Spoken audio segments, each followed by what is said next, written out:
واصف علی واصف فرماتے ہیں، آپ اعتراض کرنا چھوڑ دو، تسلیم کر لو، تھوڑے سے بھولے بن جاؤ۔ جب آپ ایسے بن جاؤ گے تو صحیح بن جاؤ گے، پھر آپ کے اندر حکمت کے سرچشمے شروع ہو جائیں گے۔ تھوڑا سا چپ رہ کر دیکھو، نقش بن جاؤ، دیوار بن جاؤ، پھر آپ کے لیے کائنات کی وسعتیں ہوں گی۔ اللہ کے بندوں کو غم نہیں ہوتا، کوئی رات ایسی نہیں جو ختم نہ ہوئی ہو، کوئی غلطی ایسی نہیں جو معاف نہ کی جا سکے۔ وہ مسافر جس کو گاڑی میں جگہ نہ ملی، وہ خود کو بدقسمت سمجھتا ہے، اور جب گاڑی کا حادثہ ہوتا ہے تو وہی مسافر پھر خود کو خوش قسمت سمجھتا ہے۔ سب سے زیادہ خوش قسمت انسان وہی ہے جو خود کو اللہ کی مرضی کے حوالے کر دے۔ جو تکلیف دے، میں نے اسے تکلیف بھی نہیں دینی۔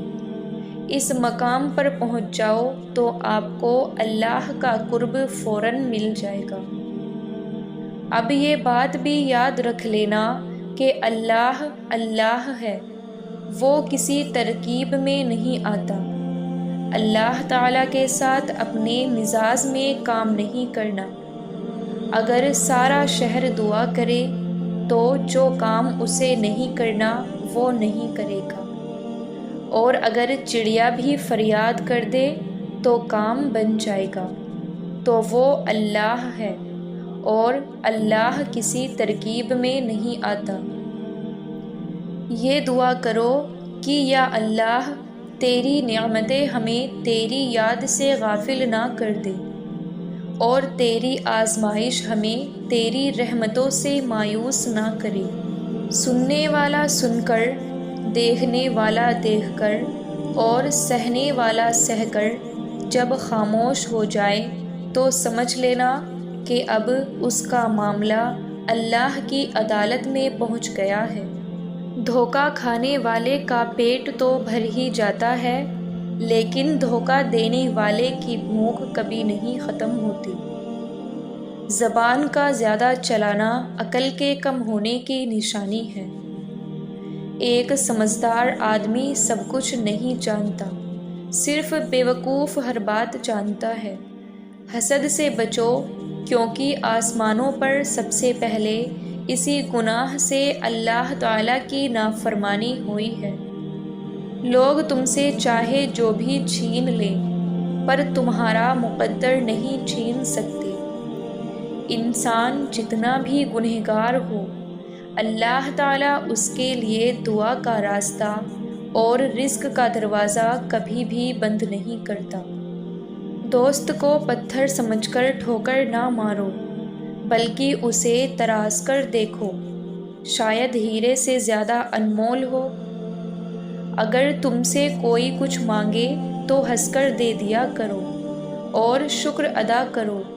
اللہ نے تمہیں دینے والا پیدا کیا ہے، مانگنے والا نہیں۔ سب سے بہتر ایمان یہ ہے کہ تمہیں اس بات کا یقین ہو کہ تم جہاں بھی ہو خدا تمہارے ساتھ ہے۔ تم اللہ کی طرف رجوع کرنے کے لیے قرآن سے بڑھ کر کوئی اور ذریعہ نہیں پا سکتے۔ جب تم کسی چیز کو چھوڑ دیتے ہو تو وہ مرجھا جاتی ہے، لیکن جب تم قرآن کو چھوڑتے ہو تو تم خود مرجھا جاتے ہو۔ قرآن کی یہ خوبصورتی ہے کہ تم اسے بدل نہیں سکتے، لیکن یہ تمہیں بدل سکتا ہے۔ جب دوست اللہ ہو، کتاب قرآن کریم ہو، اور راستہ صراط مستقیم ہو تو گمراہ ہونا ناممکن ہے۔ بدبخت ہے وہ شخص جس نے اپنی زندگی کو بدلنے کے لیے ہزاروں کتابیں پڑھ لیں، لیکن قرآن مجید اس کی الماری پر پڑا گرد آلود ہوتا رہا۔ اے انسان، تو کتنا خوش قسمت ہے۔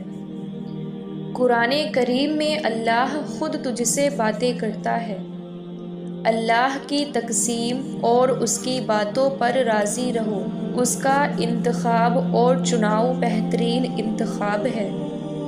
جب وہ کسی کو اپنے لیے چنتا ہے تو وہ بے مثال مثالیں قائم کر دیتا ہے۔ کبھی کبھی دعا بہت جلدی قبول ہو جاتی ہے، لیکن ہم اس وقت بھی شکر ادا کرنے کی بجائے یہ بول دیتے ہیں کہ کاش کچھ اور مانگ لیتے۔ زندگی تصویر بھی ہے اور حقیقت بھی، فرق ہے تو رنگوں کا۔ من چاہے رنگوں سے بنے تو تصویر، اور انجانے رنگوں سے بنے تو تقدیر۔ رشتہ نبھانا ہے تو دو آنکھوں کی طرح نبھاؤ، ساتھ جاگتی ہے، ساتھ سوتی ہے، ساتھ ہنستی ہے اور ساتھ روتی ہے، اور پھر ایک ساتھ ہی ہمیشہ کے لیے بند ہو جاتی ہیں۔ دعا کبھی رد نہیں ہوتی، بلکہ وہ اللہ کے یہاں ذخیرہ ہوتی ہے اور بہت بہترین وقت پر قبول ہوتی ہے۔ اگر راستہ خوبصورت ہے تو معلوم کرو کہ کس منزل کو جاتا ہے، لیکن اگر منزل خوبصورت ہے تو راستے کی پرواہ نہ کرو۔ کچھ لوگ اپنے لمحے سنوارنے کی خاطر دوسروں کی زندگی برباد کر دیتے ہیں۔ زندگی میں جب کبھی ہمارا خود سے سامنا ہوتا ہے تو جب پتہ چلتا ہے کہ ہم نے بیکار خواہشات کی خاطر اپنا دل کتنا دکھا رکھا ہے۔ غم چھوٹے آدمی کو توڑ دیتا ہے اور بڑے آدمی کو اور بڑا کر دیتا ہے۔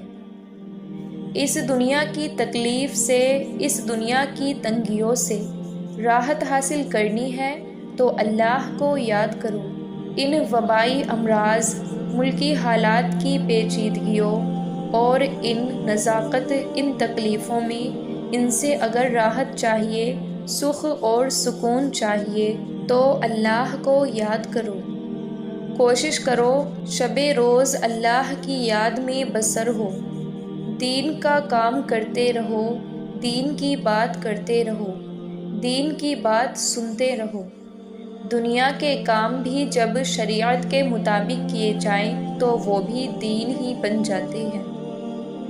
ظلم کا بدلہ ظلم سے دیا جائے تو ظلم چلتا رہتا ہے، اس لیے ظلم کا بدلہ انصاف کرنا ہے، اور انصاف بطور سزا نہیں ہوتا۔ انصاف زندگی کی حفاظت کے لیے ضروری ہے۔ جہاں سے انصاف اٹھ جاتا ہے وہاں دہشت گردی ہوتی ہے۔ ہمیں اللہ سے یہ شکایت تو ہے کہ ہم مسلمان ہیں اور ہم پر کافروں کو چڑھا رکھا ہے اور اللہ ہماری مدد نہیں کرتا، لیکن ہم یہ نہیں دیکھتے کہ ہمارا کردار کتنا غلط ہے، اور نتیجہ تو عمل پر اور کردار پر مرتب ہوتا ہے۔ ہر گناہ حیا کو ختم کرتا ہے اور بے حیائی کو جنم دیتا ہے۔ شیطان اللہ کے غضب سے ڈرتا ہے جبکہ مومن محبت الہی میں ڈرتا ہے۔ دین اللہ کا، دنیا اللہ کی، ہم اللہ کے، ہر کوئی اللہ کا، ہر چیز اللہ کی، پھر اللہ کی غیرت کو دین کی بے قدری کیسے گوارا ہو سکتی ہے؟ ایمان اسے کبھی قبول نہیں کر سکتا کہ اللہ کا دین اللہ کی دنیا میں بلند نہ ہو، جبکہ دین کا مالک بھی اللہ اور دنیا کا مالک بھی اللہ ہے۔